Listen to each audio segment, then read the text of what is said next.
Assalamualaikum warahmatullahi wabarakatuh. Alhamdulillahirabbil alamin wassalatu wassalamu ala rasulil karim amma ba'du. Kaum muslimin di mana saja Anda berada, semoga dirahmati oleh Allah Subhanahu wa taala. Di video sebelumnya kami sudah membahas tentang hutang piutang, pinjam meminjam di dalam Islam. Dan di video kali ini sedikit kami akan membahas yaitu adab-adab kita ketika menagih hutang. Kita sebagai pemberi hutang dan adab-adab kita sebagai orang yang berhutang. Jadi adab-adab kita di dalam menagih hutang, jadi dianjurkan agar kita lunak di dalam memberikan tempo pembayaran kepada peminjam agar ada kemudahan kepada saudara-saudara kita untuk membayar daripada hutangnya. Jadi misalnya saudara kita meminjam uang kepada kita, maka kita harus memberikan waktu agak panjang agar bisa membayar hutangnya. Jangan datang meminjam saudara kita itu kita hanya memberikan waktu 2 hari, 3 hari atau seminggu harus dibayar hutangnya. Itu minimal kita berikan waktu 30 hari baru kita tagih, kita berikan kesempatan untuk membayar hutangnya. Karena kalau kita memberikan kemudahan kepada saudara-saudara kita yang kita pinjamkan untuk membayar hutangnya, maka Allah Subhanahu wa taala itu akan memberikan kita keutamaan-keutamaan. Di antara keutamaannya kalau kita berikan kemudahan kepada saudara kita dalam membayar hutangnya, itu Allah Subhanahu wa taala akan memberikan kita kesempatan untuk bertobat sebelum kita meninggal dunia. Nah, ini yang harus kita minta setiap hari. Bagaimana kita ini meninggal dunia diberikan kesempatan bertobat sebelum meninggal dunia. Karena kita hidup di dunia ini banyak sekali dosa. Makanya kita harus meminta kepada Allah agar kita diberikan kesempatan bertobat sebelum kita meninggal dunia, agar kita kembali kepada Allah Subhanahu wa taala dalam keadaan suci. Nah, salah satu jalan agar kita diberikan kesempatan bertobat sebelum meninggal dunia itu kita berikan kemudahan kepada saudara-saudara kita berikan jangka waktu yang panjang kepada saudara-saudara kita untuk agar mudah membayar daripada hutangnya. Kemudian keutamaan-keutamaan lain yang diberikan kepada kita sebagai yang memberikan pinjaman itu setiap hari kita dianggap bersedekah sejumlah apa yang kita pinjamkan. Misalnya kalau kita meminjamkan 1 juta dalam jangka waktu 30 hari itu setiap hari kita mendapatkan pahala bersedekah 1 juta. Nah, luar biasa. Kemudian Allah Subhanahu wa taala akan menjauhkan kita dari kesusahan-kesusahan. Jadi dalam hadis itu dikatakan, barang siapa yang membantu saudaranya, maka Allah Subhanahu wa taala akan berikan kemudahan-kemudahan urusan-urusannya di dunia, lebih-lebih lagi di akhirat. Kaum muslimin di mana saja berada. Jadi karena kita juga perlu berhati-hati dengan doa orang-orang yang dipersulit di dalam membayar hutang. Karena orang-orang yang kita persulit di dalam membayar hutang itu termasuk orang-orang yang tersolimi. Nah, kita harus berhati-hati terhadap doa orang-orang yang tersolimi. Itu mustajab. Itu Nabi memperingatkan, berhati-hatilah terhadap doa orang-orang yang tersolimi. Itu tidak ada hijab, langsung sampai kepada Allah Subhanahu wa taala. Jadi jangan sampai kita didoakan dengan doa-doa yang keburukan. Olehnya itu, bagaimana kita menjaga hubungan kita kepada saudara-saudara kita. Jangan kita mensolimi. Kemudian, jangan kita menagih hutang sebelum jatuh tempo. Misalnya jatuh temponya dalam 30 hari, baru setengah bulan kita sudah datang menagih. Itu tidak boleh. Kita harus menunggu sampai jatuh tempo.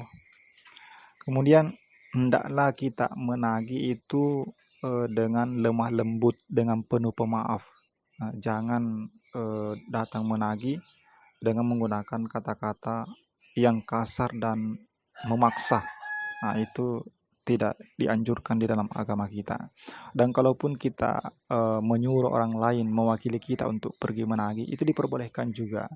Tapi sebelum kita menyuruh orang tersebut, maka kita harus nasihati orang itu, orang yang kita suruh ini yang mewakili kita, agar lemah lembut, jangan berkata-kata kasar terhadap saudara yang kita berikan pinjaman. Karena kenapa? Karena kalau kita berkata kasar, lama-lama kita tidak ikhlas, sehingga sia-sia di dalam kita beramal. Itu bisa-bisa amalan-amalan kita itu akan dihapus oleh Allah Subhanahu wa taala.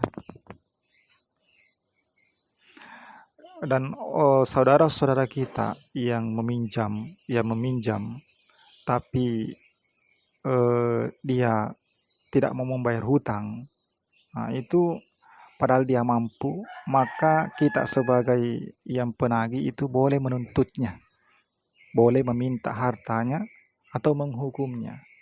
Nah, kita laporkan ke pihak yang terkait, karena di dalam negara kita negara hukum. Jadi itu ya, bagi saudara-saudara kita yang memang membandel untuk membayar hutang padahal dia sudah mampu, sudah ada harta, itu kita boleh menuntutnya atau meminta hartanya, atau menghukumnya, melaporkannya ke pihak yang berwajib. Nah, saudara-saudara kaum muslimin di mana saja berada, itulah daripada adab-adab kita di dalam menagih hutang. Nah, bagaimana adab-adab kita, sikap kita terhadap kita sebagai, misalnya sebagai yang meminjam hutang.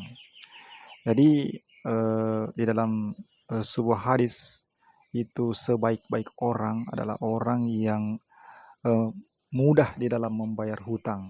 Jadi dia tidak membandel, tidak malas membayar daripada hutangnya. Itu di dalam hadis dikatakan itulah orang-orang yang terbaik, orang-orang yang terbaik, yang mudah membayar daripada hutangnya, tidak menunda-nunda dalam membayar hutangnya. Penting sudah ada, nah dia sudah bayar hutangnya. Itulah di dalam hadis dikatakan adalah orang-orang yang terbaik.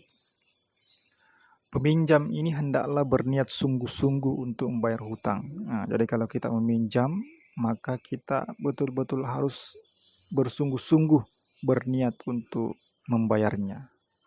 Barang siapa di dalam hatinya ada niat yang sungguh-sungguh untuk membayar utang, maka Allah Subhanahu wa taala akan memudahkan daripada membayar hutangnya. Ini dijelaskan dalam hadis.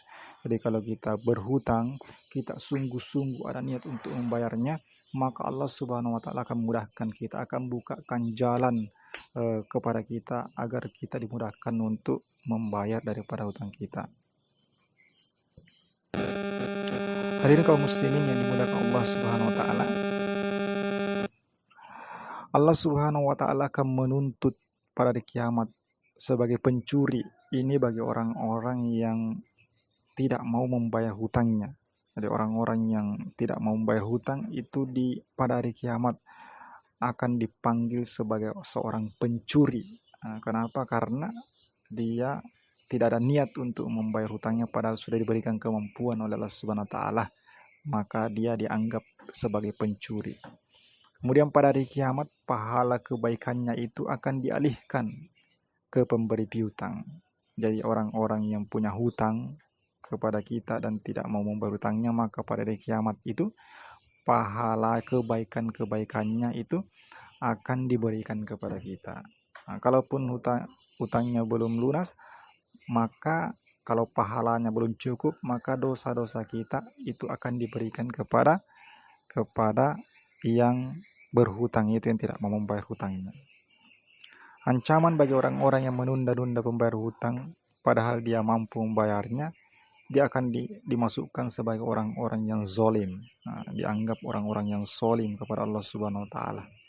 Kemudian orang-orang yang tidak mau membayar hutangnya padahal dia mampu, maka setiap hari dia berdosa. Nah, setiap hari dia berdosa. Nah, selama dia tidak membayar hutangnya, maka setiap hari dia berdosa. Nah, jadi bahayanya. Bagaimana kalau setiap hari? Jadi kalau setahun sudah tidak membayar hutangnya, itu dalam setahun itu setiap hari mendapatkan dosa. Nauzubillah. Oleh karena itu, kita sebagai yang berhutang, maka kita meminta kepada Allah Subhanahu wa taala. Kita berniat sungguh-sungguh untuk membayar daripada hutang kita.